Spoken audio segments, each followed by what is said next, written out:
태광그룹 이호진 전 회장과 관련한 JTBC의 연속 보도, 오늘은 일감 몰아주기 의혹에 대한 내용입니다. 이 전 회장이 그룹 계열사들의 건물 관리 용역을 자신의 처제에게 맡기라고 지시한 걸로 보이는 정황을 JTBC가 입수했습니다. 또 친구 업체도 입찰에 끼워달라는 요청도 있었습니다. 오승렬 PD가 취재했습니다.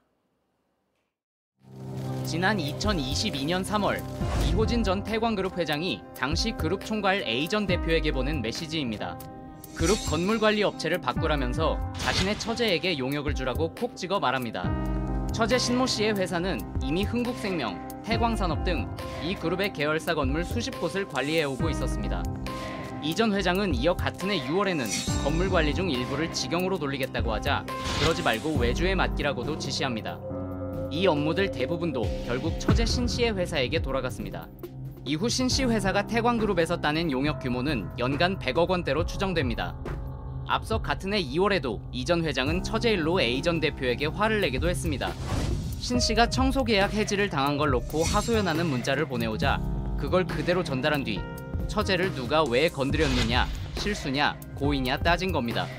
당시 그룹사 건물 전체의 시설을 관리하던 직원은 이 대화 이후 건물 한 곳만 관리하는 자리로 발령이 났습니다. 이 전 회장이 자신의 친구 회사와 관련해서도 지시한 정황이 있습니다. 역시 같은 해 8월 대학 친구가 하는 업체를 물류 입찰에 끼워달라면서 잘 부탁한다고 한 겁니다.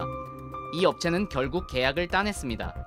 당시 이 전 회장은 복권이 안 된 상태여서 태광그룹의 대주주일 뿐 회사 경영에는 참여할 수 없는 상황이었습니다. 하지만 태광그룹 측은 이 전 회장이 취업 제한 상태였던 건 맞지만 법무부가 다른 그룹의 경우에도 등기 이사가 아닌 이상 오너의 경영 행보에 문제가 없는 걸로 판단한 바 있다고 주장했습니다.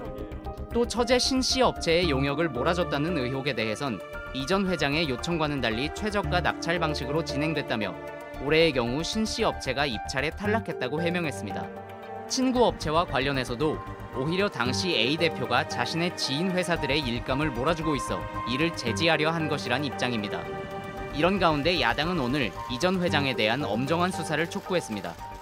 검찰은 출소 이후에 불거진 이호진 전 회장의 사면 정경유착, 비자금 조성 등 각종 비리 범죄 의혹에 대해 철저히 수사하기 바랍니다.